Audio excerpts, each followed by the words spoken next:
Entre os dias 4 e 8 de agosto, o Rio de Janeiro foi o ponto de encontro da saúde coletiva latino-americana. O 18º Congresso da ALAMES, Associação Latino-Americana de Medicina Social, discutiu os desafios da saúde coletiva na América Latina. Hoje a gente traz um pouquinho do Congresso para você no Sala de Convidados, que começa agora. Esse momento nos convoca a uma posição firme de reafirmação da soberania que ultrapassa os limites dos próprios governos. Hoy los objetivos de la Asociación Latinoamericana de Medicina Social tienen más valor que antes porque siguen las crisis en el sector salud. 40 anos atrás, nós estendemos para ser um pensamento mais do que brasileiro, que fosse também latino-americano. É a força do coletivo, de uma região que já tem tradição em cooperar nessa área. No pensar en las diferencias, sino en lo que nos une para poder lograr un mundo mejor. É fundamental a liderança que Brasil inspira a outros países. Comigo no estúdio hoje, conversando sobre os desafios da saúde coletiva na América Latina. Carlos Fidelis, presidente do Centro Brasileiro de Estudos de Saúde, o SEBS. E também com a gente aqui no estúdio hoje, José Noronha, pesquisador da Fiocruz. E completando o nosso quadro de convidados, Ana Tereza da Silva Pereira Camargo, médica sanitarista e diretora administrativa do SEBS. E eu adoro quando você participa de casa me mandando suas perguntas, dividindo uma experiência com a gente. Receba aqui pelo WhatsApp 021 997018122 ou pelas redes sociais do Canal Saúde, então só não deixa de participar. Fidelis, Noronha, Ana, que prazer estar com vocês aqui. Eu estive no Congresso, queria dar o parabéns ao SEBS por esse grande encontro da saúde coletiva, realmente maravilhoso, eu gostei muito. E aí, Fidelis, começo com você. Num momento político internacionalmente conflituoso, o Congresso não tinha como ser diferente, um Congresso extremamente político, né? Sim, o Congresso teve uma pegada forte, né, política. E teve também uma coisa que eu achei muito legal, porque é um congresso muito diverso. Tinha ali muitos jovens, o encontro com os mestres, né? Então foi um encontro de mestres e um encontro de jovens, uma diversidade de temas, uma diversidade de mesas costurados pela reafirmação do direito à saúde no sentido de uma saúde ampla, no sentido de uma saúde cidadã, não uma saúde como mercadoria que se compra, né? Uma saúde associada a essa ideia de democracia, que é a ideia que o SEBS defende, né? Saúde é democracia é saúde. E nesse momento o mundo está ameaçado, né?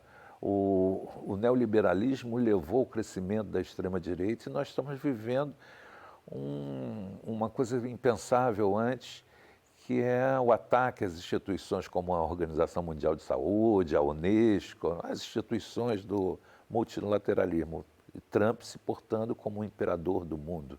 Então, nesse sentido, o Congresso também afirmou a autonomia e a soberania dos povos. Muito bom. Noronha, quem conhece a história da saúde coletiva no Brasil percebe que o campo da saúde é um campo fundamental para debater e lutar pela democracia, né? Ainda mais pela soberania. Um povo soberano precisa de saúde, né?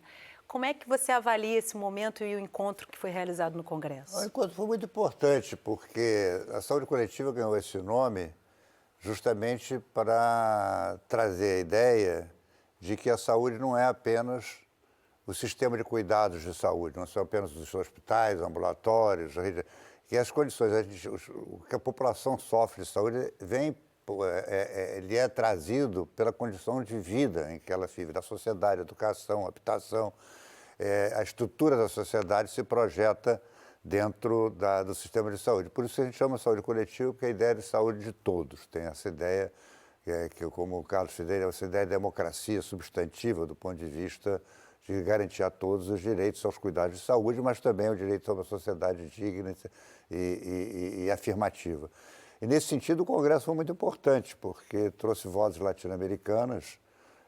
Nós tivemos aqui, aliás, A Fiocruz tem a liderança de Sérgio Aroca na 8ª Conferência Nacional de Saúde e também de Gésio Cordeiro na Constituinte, para que afirmarmos no Brasil a saúde como um direito de todos e dever do Estado da provisão. Esse tema é recorrente, porque uma afirmação na Constituinte não implicou em que os países, que o próprio Brasil e os países pudessem universalizar esses direitos. Então, o Congresso também serviu para aglutinar dos países da América Latina em defesa desse direito. Nós temos processos de reforma ocorrendo na Colômbia, nós temos processos de reforma ocorrendo no Chile, no México, para citar apenas 3 países, mostrando esse movimento latino-americano. No momento em que a conjuntura mundial como a partir do neoliberalismo, de seccionamento das sociedades, de criar um mundo para os ricos, de criar um mundo cada vez mais segregado. E o Brasil, com todo o SUS, ainda é um exemplo de segregação. Nós temos 2 sistemas de saúde. Temos o sistema SUS, que serve ao conjunto da população, 75%, mas tem 25%, que é um outro esquema, um sistema paralelo dos planos de saúde. Esse fracionamento do plano de saúde, você fragmenta o cuidado e você aumenta a segregação e você compete pela afirmação do direito universal. Esse problema nós todos estamos enfrentando na América Latina, então o Congresso é uma maneira também de nós trocarmos essas experiências e podemos avançar. E um momento particular que nós temos ainda alguns governos importantes, como é o caso do presidente Lula, nós temos o caso também da Claudia Sheinbaum no México, do Petro na Colômbia, quer dizer, o momento que teremos eleições, que estará renovando esse quadro, e a afirmação dessas possibilidades de transição construídas a partir da experiência das eleições presidenciais que estamos tendo, as mudanças de regimes que temos agora e que teremos no futuro. Então, é uma afirmação de solidariedade, de unidade e, nesse momento de resistência aos ataques do Trump, da América é extremamente fundamental que a América Latina permaneça unida. Carlos falou uma coisa que eu acho interessante, que foi coisa da juventude. Eu ia exatamente te perguntar sobre isso, Ana, porque realmente foi simbólico, muito jovem, né? Muito jovem, e jovens, assim, uma diversidade, né? Nós tivemos mais de 2.000 trabalhos apresentados no Congresso, via pôster, via comunicação oral, e de uma meninada espalhada, que vieram de todos os cantos e de países latino-americanos também. Como é que o Alames conseguiu isso? Lógico que tem uma motivação da própria juventude, mas imagino que o Congresso tenha feito uma mobilização. Teve muita rede social. O Congresso, é o que funciona, né? Essa meninada passa pela rede social e a gente teve um bom trabalho, mas os países também trabalharam muito, né? A Alames funciona com um colegiado assim, de vários países e teve essa... E o nosso site ficou muito bom também, sabe? Então teve... Comunicação é muito importante nesse sentido, né? Para a mobilização das pessoas. Eu acho cada vez mais. Eu acho que nós temos uma dificuldade, nós os mais velhos, a gente tem uma certa dificuldade de entender o papel das redes sociais para o bem, né? E essa meninada trabalhou muito isso, e diversa. Então, tinha quilombola, tinha negro, tinha índio, tinha trans, tinha toda a LGBTQIA+, estavam todos ali, e todos juntos, e discutindo a questão da democracia.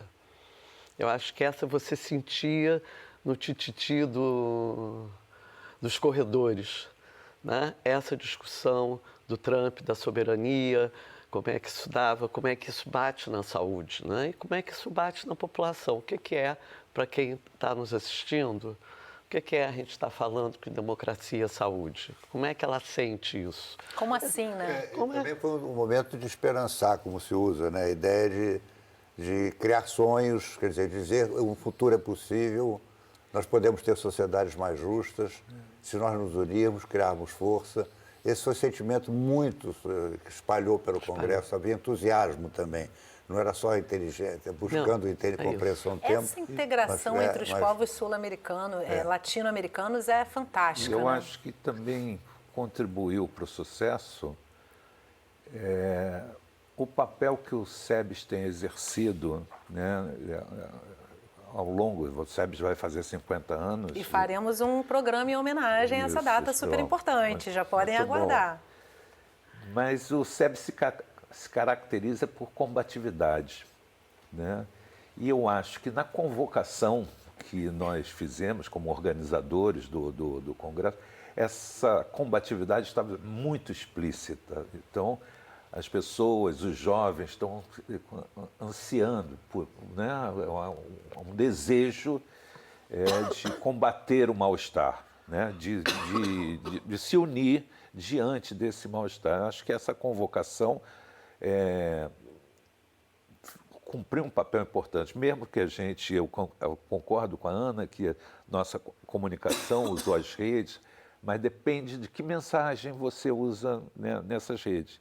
E essa mensagem era uma mensagem de luta e alegria, né? De luta e alegria, de construção da possibilidade de combater esse mundo disruptivo, né? Como o Noronha falou do esperançar, vamos nos unir para construir o país desejado, o país que a gente merece. Isso, aqui no Brasil, como nos outros países, a gente percebeu isso. E lá fora, o Brasil tem uma liderança, mostrou uma liderança em relação. O Brasil é muito visto como o país que associou o direito à saúde à democracia, né? E não a um bem de consumo.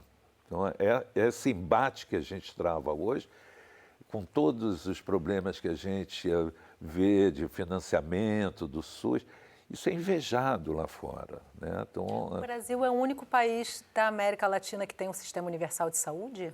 O Brasil Cuba, claro. Cuba, sim. Aliás, o exemplo para a gente. Exatamente. Né? Agora, o Brasil tem o maior de todos. Sim, com mais de 100 milhões de habitantes. Com mais de 100 milhões de habitantes. É a maior política pública nessa área. Né?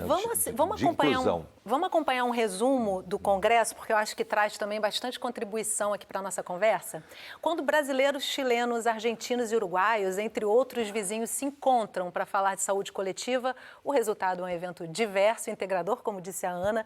Então, a gente vai ver como foi o 18º Congresso Latino-Americano de Medicina Social e Saúde Coletiva. Eu vengo de Peru. Soy de la Argentina. Uruguay. Chile. Idioma predominante na América Latina, o espanhol era o que mais se ouvia nos corredores da Universidade do Estado do Rio de Janeiro. Mas foi com o hino tupiniquim que o Brasil, anfitrião do evento, abriu o 18º Congresso Latino-Americano de Medicina Social e Saúde Coletiva. O Congresso da ALAMES, a Associação Latino-Americana de Medicina Social, acontece de 2 em 2 anos e, ao completar 40 anos de associação, o congresso é realizado pelo SEBS, o Centro Brasileiro de Estudos de Saúde.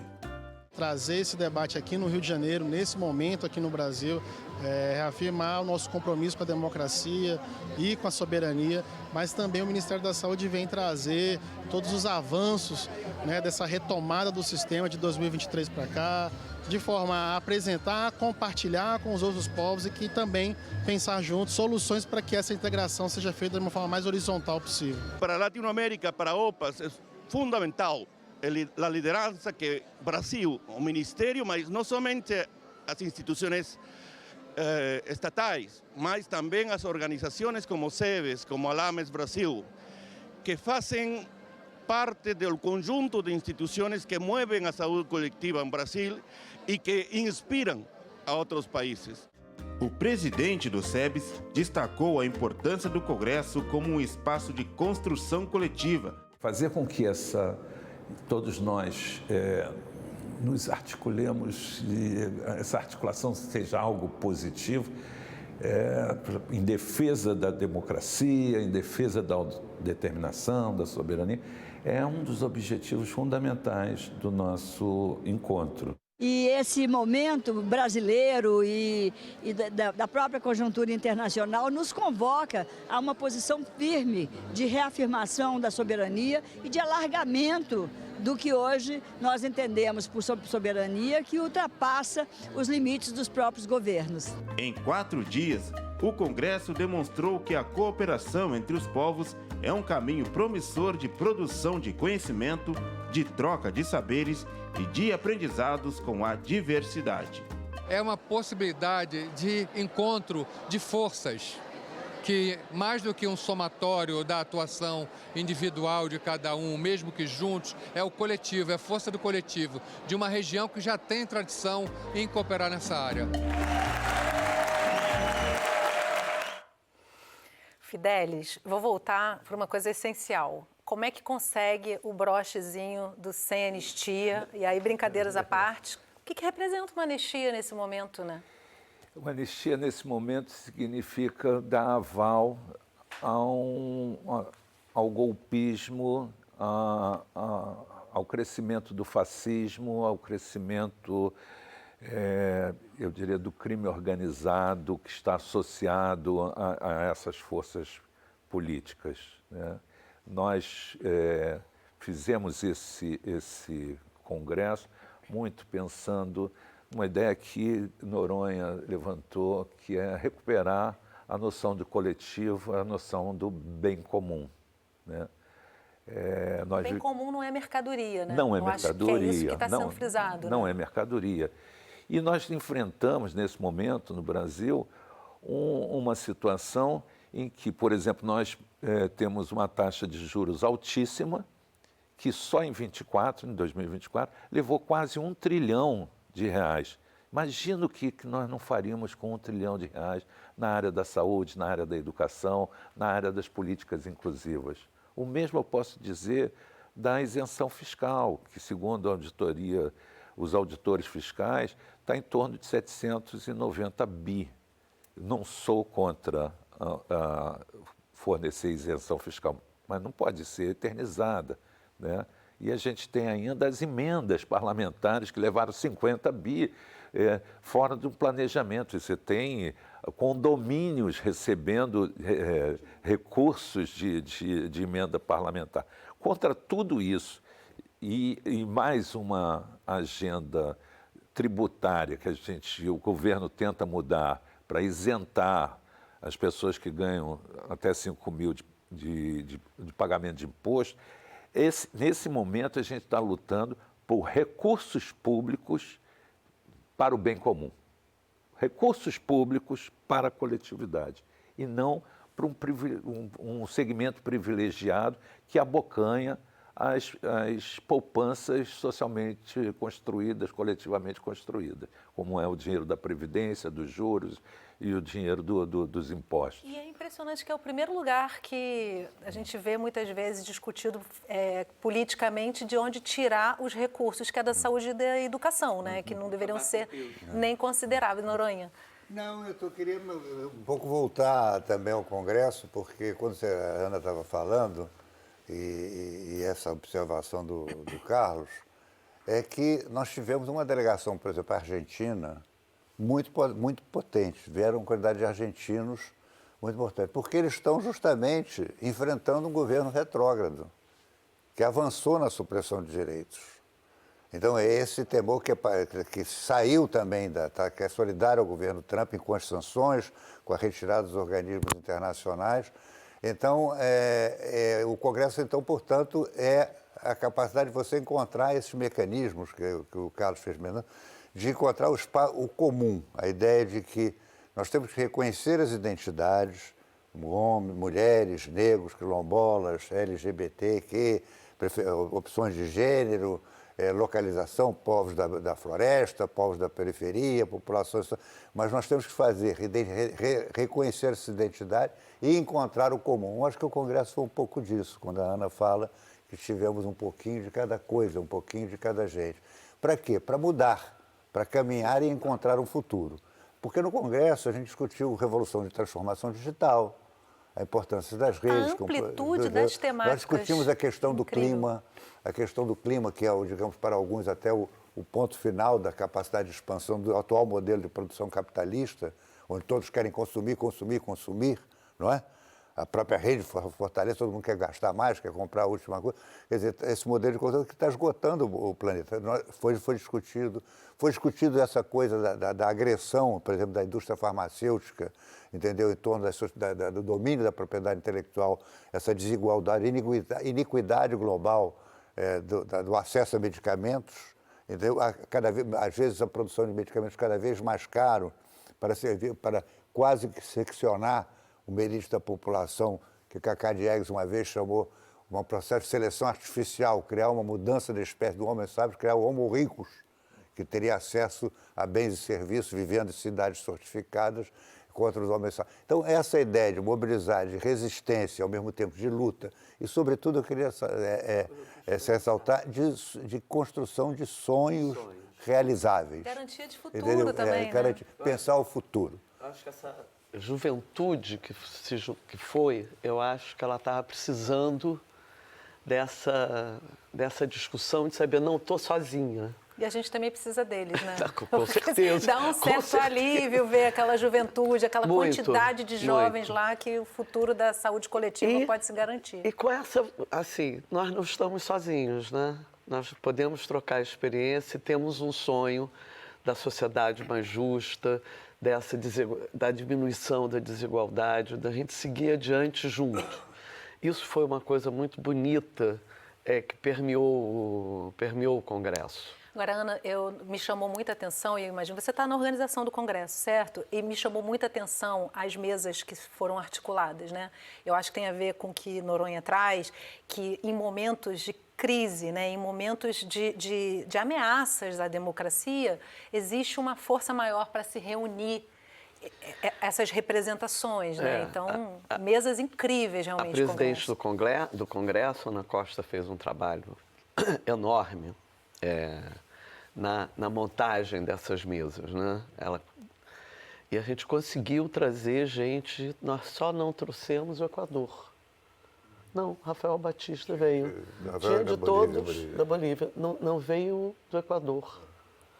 Veio de todos os países, veio palestrantes de todos os países. A delegação da República Dominicana... Foi um espanto, nós éramos 10 pessoas da República Dominicana. E outra coisa também foi de expansão de solidariedade. Teve 2 atos muito marcantes no Congresso, que foi a solidariedade ao povo palestino, entendeu? Uma grande manifestação contra o genocídio praticado por Israel. Falar sem tabu do genocídio que está acontecendo ali, né? E saiu na nossa carta. Saiu uma carta, depois a Ana podia falar um pouquinho sobre a carta, entendeu? Onde essa coisa... E a situação de Cuba, que está sob bloqueio econômico desde praticamente 2 anos depois da independência, sob bloqueio econômico dos Estados Unidos. Refletir, nós trouxemos a vitória à esquerda. Noronha, é importante refletir, né? Muitas pessoas que nunca foram a Cuba e dizem que Cuba não deu certo, desconsideram completamente o bloqueio econômico. Será que seria como se não tivesse os bloqueios? Do jeito que está, né? com o bloqueio, você tem americanos indo a Cuba para ter o tratamento que não conseguem no seu país. Então, isso é uma coisa... você tem filmes, documentários sobre isso, inclusive os bombeiros que atuaram lá no 11 de setembro foram tratados em Cuba. Então, com todo o bloqueio, Cuba presta um serviço à saúde pública. Eles são os primeiros a chegar nas grandes catástrofes. Né? Eles são um povo bastante solidário e portanto, merece... Né? Primeiro que ninguém tem que se meter na autonomia deles. Exatamente. Foi uma decisão que eles conquistaram e mantêm há 60 anos. Né? Então, o Noronha lembrou bem, a solidariedade aos palestinos e aos cubanos foi uma marca também do Congresso. Né? Pode falar, Ana, pode falar. Porque a carta que foi aprovada começa, né, para começar, com a defesa incondicional e negociável da vida humana, da paz e da soberania dos povos. Ponto 2, um apoio incondicional à Palestina. né, contra o genocídio.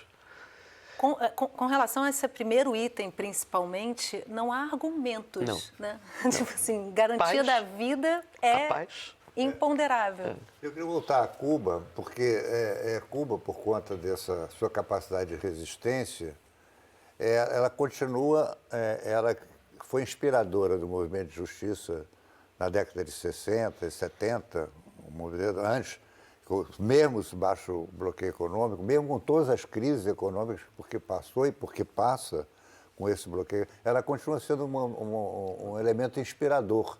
Por que de repente, o secretário Marco Rubio, né, o Ministério do Departamento de Estado americano, que é cubano, de nascimento, proíbe, caça o visto de duas autoridades do Ministério da Saúde brasileira, porque fizeram mais médicos, que foi um programa de acesso, entendeu? Porque trouxe cubanos, né? Entendeu?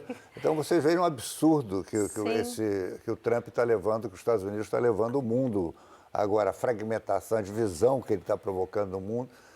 Eu espero que é tal ordem que não durará, mas quer dizer, a capacidade de focalizar, quer dizer, essa coisa de botar 50% de tarifa no Brasil, 50% na Índia, entendeu? Por causa do Bolsonaro, por causa da tarifa, não é uma razão econômica.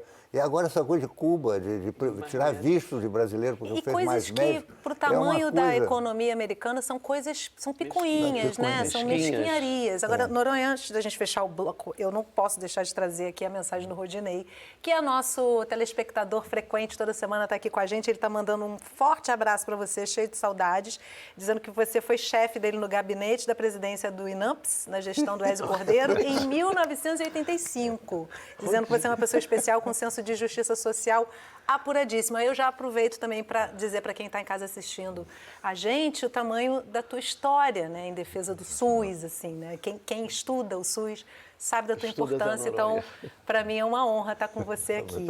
E para a gente fechar esse bloco, Fidelis, assim, SEBES fazendo 50 anos, a LAMES fazendo 40, e são instituições, são organizações essenciais em defesa da saúde coletiva na América Latina e o SEBES no Brasil. E aí, qual é a importância desse congresso nessa marca de datas?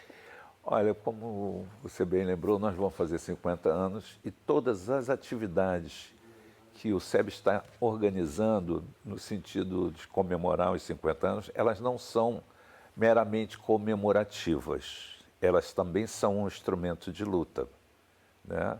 Esse congresso foi um instrumento de luta, né? Outras atividades que nós faremos, seminários, exposições, livros, documentários, até completar os 50 anos, são atividades que reverenciam a memória da luta, mas são atividades de luta, né? São atividades olhando o futuro, são atividades para construir o que o Noronha falou, o nosso sonho, a capacidade de sonhar, não abandonar isso, né? Esse diálogo que Ana Tereza referiu, da juventude com os mestres, né, que é uma coisa que revigora ambos, né? A carta que a gente escreveu de boas-vindas aos congressistas, a gente fala que então, vamos lutar contra um mundo disruptivo, né? Nós estamos do lado de Eros e não de Thanatos, né? Nós somos do amor e não do ódio. É nisso que a gente se pauta. E aí eu vou te colocar uma coisa, assim, o SEBES está muito preocupado, por exemplo, com as eleições em 26. Estamos todos. Né? Então, acho que todos os lados, né, estão preocupados. E faremos tudo para garantir que as forças democráticas saiam vitoriosas diante do protofascismo, diante da extrema-direita, que, se você olhar, eles não têm projeto, eles têm a destruição. Né? Não tem projeto de país. Eles trabalham na linha do discurso da pauta de costumes, da denúncia da corrupção, mas não tem um único projeto de inclusão. se você pegar a pauta da pedofilia, que nesse momento está em alta, né, é uma pauta em que eles estão discutindo na base da punição, ou seja, nada que preventivamente impeça uma criança de ser exposta. E engraçado é um exemplo, né, da pauta de costumes que eles seguem. Agora, engraçado e trágico é que esses homens de bem são os mesmos que são pegos em abuso com crianças, Exatamente. São os mesmos que espancam mulheres, que são os mesmos que matam garis, são essas pessoas que se dizem cidadãos de bem, patriotas, são os que querem entregar o país. Então, é contra isso que a gente vai lutar nas eleições de 26, né? Contra essa barbárie, esse mal-estar que tenta se apossar do mundo. E eu acho interessante quando você traz aí o que vocês estão colocando nas celebrações dos 50 anos do SEBS, que me parece que estão bem focadas na disputa pela narrativa, que é muito importante. É a narrativa que vai ficar na história, que vai ser passada para as próximas gerações entenderem o que está acontecendo, né? Então, acho que é uma forma de celebrar importantíssima. Vamos fazer um intervalo rapidinho. No próximo bloco, a gente traz mais alguns destaques do Congresso Alames para você. A gente já volta, não sai daí.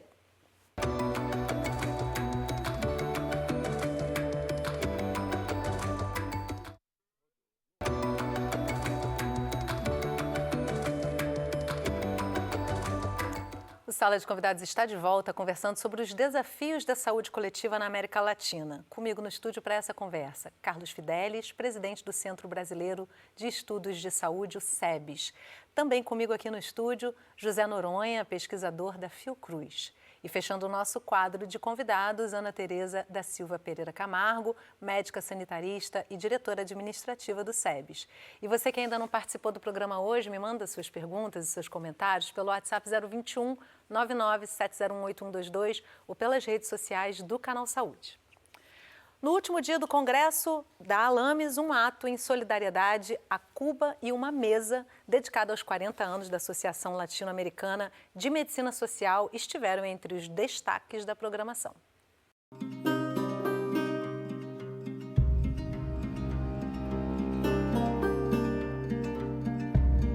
Um espaço de solidariedade a Cuba. Uma mesa para debater a crise econômica, as políticas sociais e os impactos na saúde da população cubana. Ao longo do 18º Congresso Latino-Americano de Medicina Social e Saúde Coletiva, a professora e investigadora Victoria Izquierdo apresentou dados que refletem o cenário atual do país.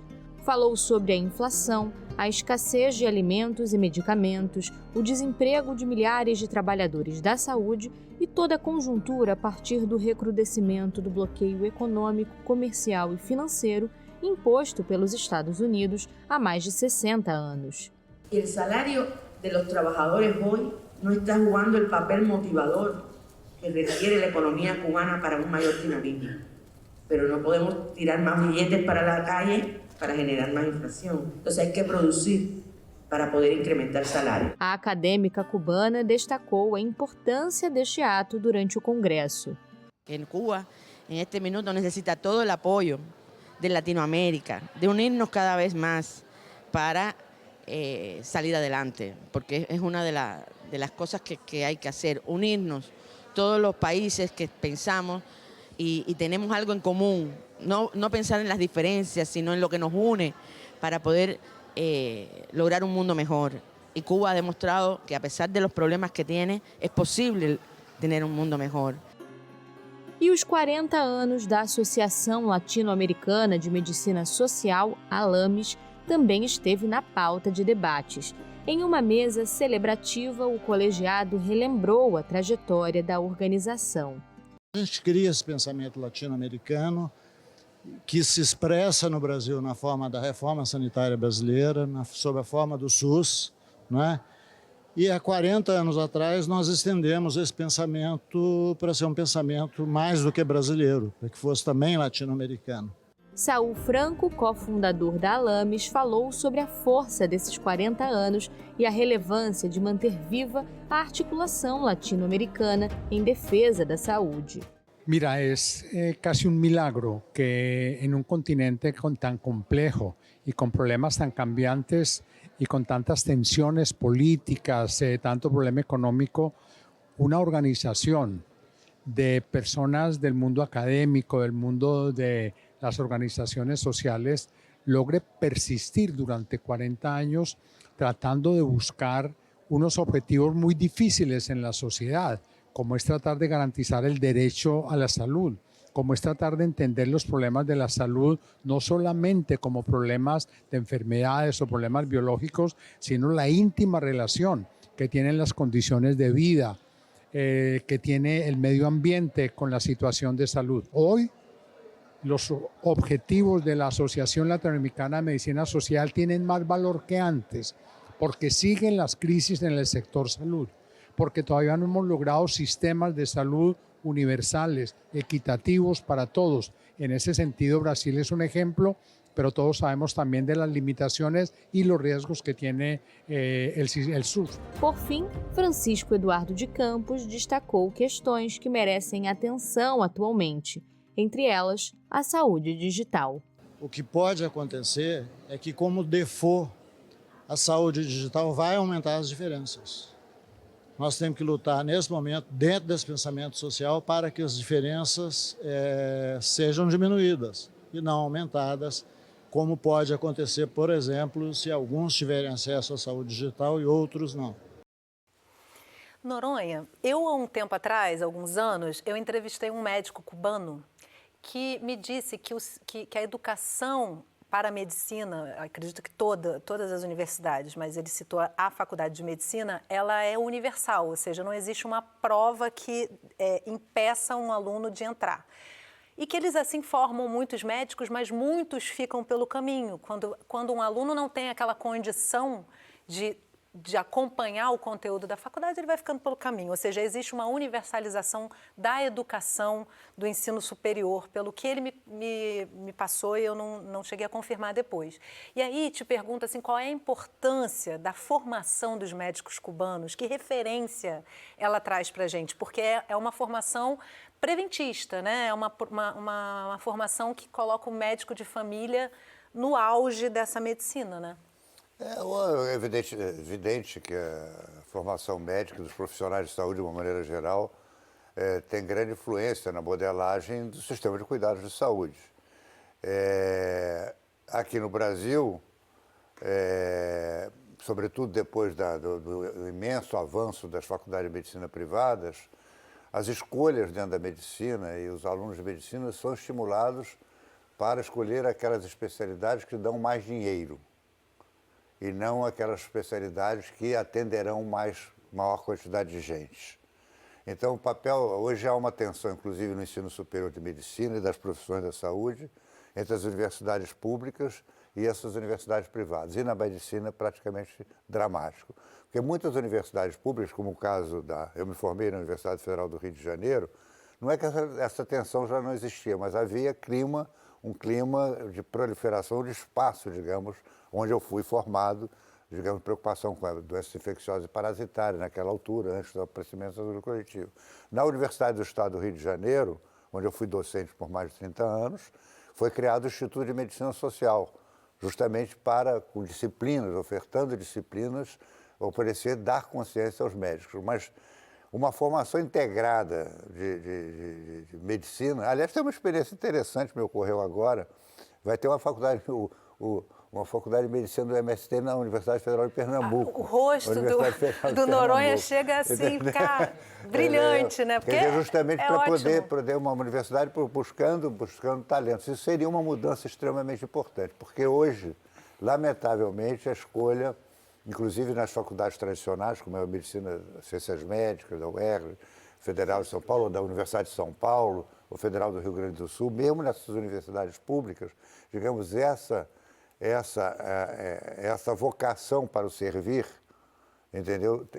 Para servir a sociedade, servir a igualdade, escolher especialidades que respondam às necessidades da população, é uma luta que nós temos que travar. É uma luta que permeia. Então, esse exemplo permeia, digamos, as lutas sociais para a construção de sistemas equitativos. Então, essa afirmação que você traz de Cuba, não sei se a questão do acesso aberto digamos, é o caminho também necessariamente, enfim, porque o processo seletivo é uma questão mais complexa. Na Argentina também, a Universidade de Buenos Aires também tem acesso aberto. Enfim, também, mas padece do mesmo problema. Que não significa não ter vaga para todos. Significa que você precisa comprovar que você tem uma base mínima. Essa é uma questão um pouco mais complexa, que é a capacidade de acompanhar os estudos, o nivelamento. Aqui a gente adotou uma forma de compensar, que é o sistema de cotas, né? Para as universidades públicas, por perfil de renda. E a quantidade de vagas que a gente tem hoje nas universidades públicas é bem menor do que a população demanda, né? Sim, mas teve o ProUni, tivemos ferramentas de educação, até sobretudo no Lula 2, no Lula 1 e 2, que expandiram essa capacidade. Mas o que você está levantando é a própria natureza do ensino médio, e Saul Franco fala ali, quer dizer, é uma vocação que cada vez mais, hoje em dia, com o envelhecimento populacional está cada vez mais claro, que olha, em vez de cuidar da pessoa, olha o tratamento como objetivo em si. Esse é um grande fator de distorção. Sim. É o grande fator que afasta o médico. É porque tratar é mais lucrativo do que prevenir, né? Então acaba focando em cima mas é como tratar, com a tecnologia, é tratar com o medicamento, entendeu? E cada vez se abstrair, usar inclusive a ferramenta digital como um momento de distanciamento, não como um momento de aproximação do profissional de saúde, particularmente do médico, com seus pacientes. Mas isso vale para enfermeiro, fisioterapeuta, vale para qualquer profissão da saúde. Agora, eu queria falar a questão que você se refere, né, do afastamento possibilitado pela adoção de uma saúde digital. Isso é uma preocupação que apareceu no Congresso, uma preocupação forte, né? Nós tivemos uma mesa lá com o Luiz Viano, Naomar, né, que dizia assim, olha, isso é uma coisa inevitável. Cabe a gente, então, fazer com que isso funcione a favor de uma saúde humanizada, de um acesso. Exatamente. Então, é uma preocupação com isso e com mais do que prevenir, promover a saúde, promover essas condições capazes de gerar bem-estar.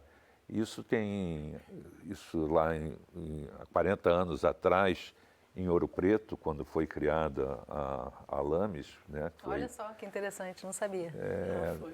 Nós vivíamos um avanço novamente do neoliberalismo, né, que prometia melhor eficiência na alocação de recursos, a melhoria geral do quadro de vida, porque o mercado ia alocar, e isso todo mundo iria subir e conquistar. E nós não tivemos isso. Nós tivemos uma extrema concentração de renda, né, o desemprego estrutural, o número de conflitos armados, migração, ataques ao meio ambiente, crises climáticas, guerras. Nenhuma dessas promessas foi cumprida. E eu acho que o Congresso e o que o Noronha se refere, a Ana também já milita com a questão médica, né? Participou de muitas campanhas para ocupar os conselhos de medicina, né? É que a gente tenha uma dinâmica econômica centrada no bem-estar das pessoas, no bem-estar da população, e não só no crescimento do lucro. Então, esse é um caminho que a gente precisa perseguir. Em alguns momentos, na pandemia, ficou claro que alguns segmentos da corporação médica não estavam nesse caminho, né? Isso foi um momento triste. Até com relação à discussão do Mais Médicos na década passada, né, em que houve também toda uma mobilização da classe médica contra, né? Agora contra os Trump apoiando. Agora eles têm o apoio do Trump. É importante, Hermine, lembrar que a Lames e o SEBES foram criados na luta contra a ditadura. Sim, exatamente. E pela redemocratização, uma luta firme pela democratização em todos os sentidos. Não apenas pela democracia política, não apenas pela democracia política contra o regime militar, mas também pela democracia substantiva, quer dizer, o acesso a educação, a habitação, saneamento, etc, etc. Que é reforçado nesta carta, na Carta do Rio. Como né? assim? Reforça, sim. Eu vou ler, porque tá bem escrito, né? Acreditamos na potência e capacidade transformadora na América Latina contra o neoliberalismo que se nutre da miséria, contra a extrema-direita que mira as nossas democracias. E nós acreditamos que a saúde coletiva é crítica e, por isso, é positiva construir. Ela constrói e afirma sonhos. Né? Então, é esse momento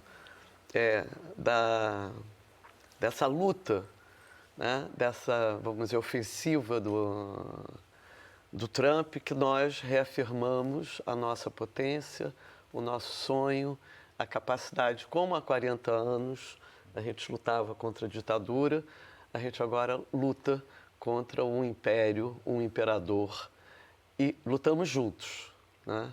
A América Latina luta junto. Eu acho que esse é a grande... E que os imperadores não percam de vista que esses momentos aglutinam muitas boas iniciativas, como a gente percebe o fortalecimento dessa luta pela saúde coletiva através de organismos como o SEBS, como a LAMES, né? É super na importante. Luta pela soberania. Eu acho que essa é a palavra de ordem.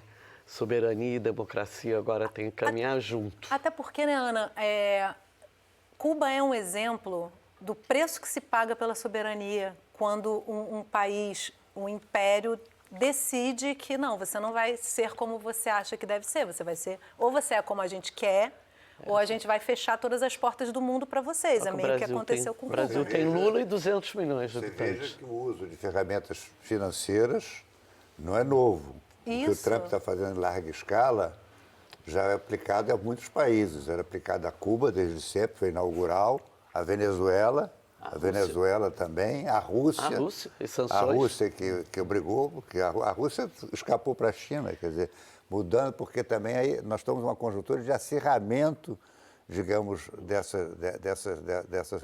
Mas a Cuba está do lado de cá.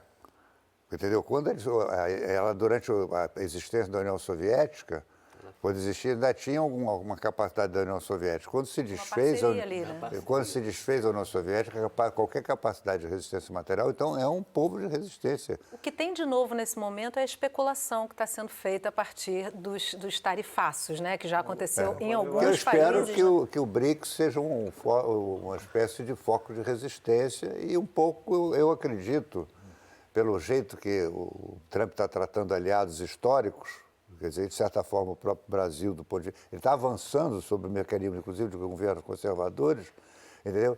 Eu acho que mostra também as limitações da capacidade de expansão do poder dele.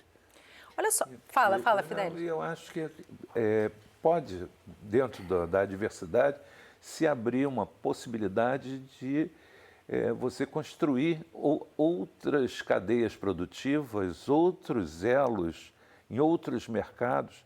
E acho fundamental também a ideia de fortalecer mercados internos para minimizar, reduzir o impacto disso. O que ele fez é muito perigoso porque ele gera falta de confiança, né? Falta de garantia jurídica. Então, os empresários dizem, olha, não vou apostar meus recursos ali, vamos diversificar. E nesse ponto, o BRICS ele se coloca como uma oportunidade imensa, né? de fazer frente a essa hegemonia autoritária, impositiva, né? que quer comandar o mundo. Eu nunca vi uma coisa como, sei lá, você ataca um país, como foi o ataque ao Irã, assim, do nada. O que está acontecendo em Gaza, gente. O que está acontecendo em Gaza. Gaza hoje é um centro de extermínio a céu aberto, exatamente. Campo de extermínio a céu Inclusive aberto. com projetos, né, para o espaço que pretende se abrir ali, né? Agora, Gaza, o professor Fiore, que é o professor de Relações Internacionais, lembrou uma coisa importante desse fenômeno do BRICS, que quem entrou com a ação contra o genocídio do Tribunal Penal Internacional contra Israel foi a África do Sul. Foi a terra que venceu o apartheid, negra. Entendeu? Então, isso são sinais, são sinais de capacidade de resistência e de reconfiguração que por além das nossas fronteiras latino-americanas, mas que nos estimula e nos dá força. Eu acho que o Congresso, eu saí fortalecido do Congresso. Eu também. Eu saí muito feliz todos os dias que eu fui ao Congresso. Agora, a gente já está chegando no finalzinho do programa, mas tem duas participações aqui que eu acho interessante a gente trazer. Primeiro, o Rodinei encaminhou uma questão que eu achei bem interessante. Ele fala assim, com tantos problemas em comum, tantas miscigenações comuns, tantos biomas compartilhados, deveria haver um esforço para a criação de uma espécie de SUS latino-americano, com integrações, compartilhamentos de práticas e de prontuários e principalmente de atendimentos comunicados. É interessante essa visão, né? Até acaba tendo isso não dessa forma, das fronteiras o SUS atende. Mas vem gente nós tivemos uma tentativa. O Lula, acho que no Lula 2 criou o Unasul. Exato.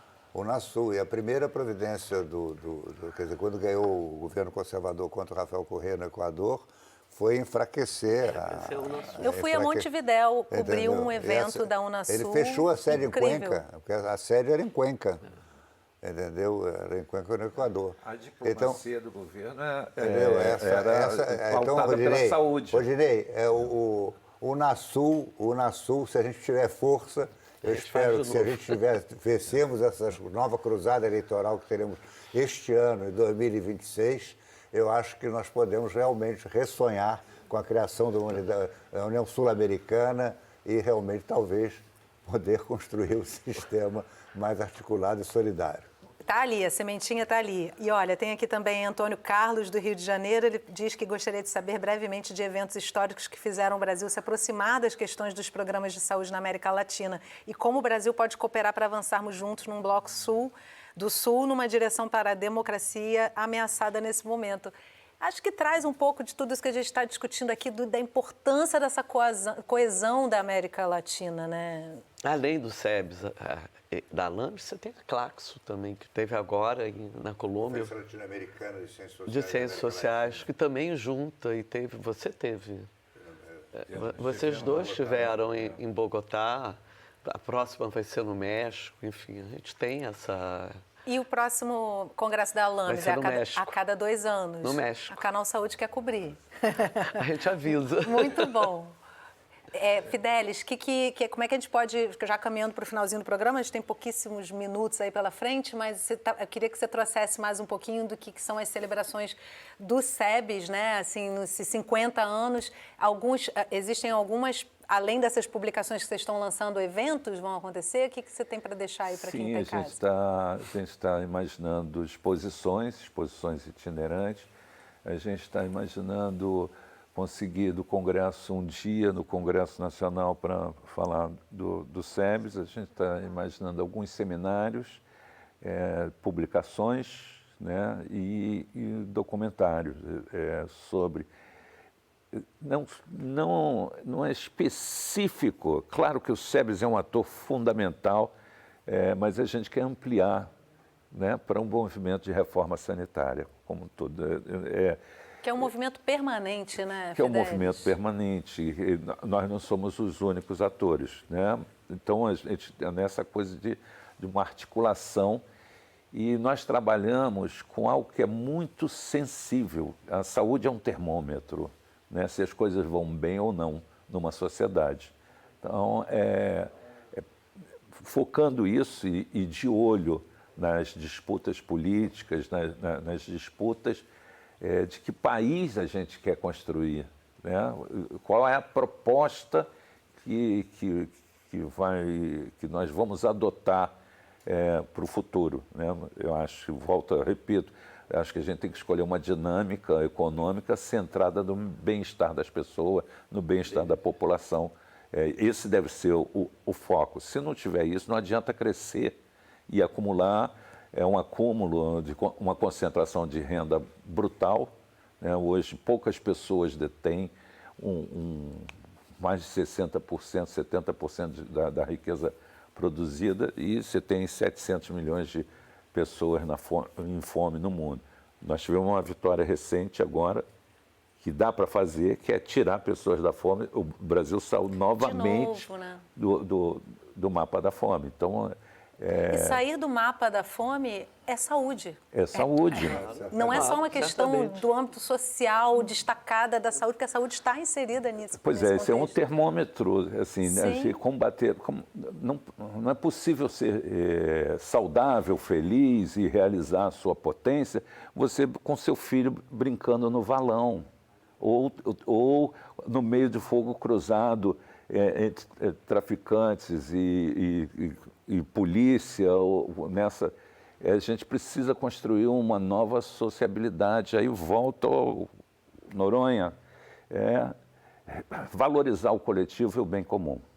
Que é o que mais importa, é o que a gente leva dessa vida, né? Quando tudo se acaba, quem vive vai olhar para trás e perceber a sua qualidade de vida, não o que acumulou ao longo da sua passagem por aqui. Eu quero agradecer muitíssimo a presença de cada um de vocês aqui com a gente hoje no estúdio. Fidelis, Noronha, Ana, que prazer. Parabéns pelo congresso maravilhoso e parabéns por essa incansável luta pela permanência da saúde coletiva.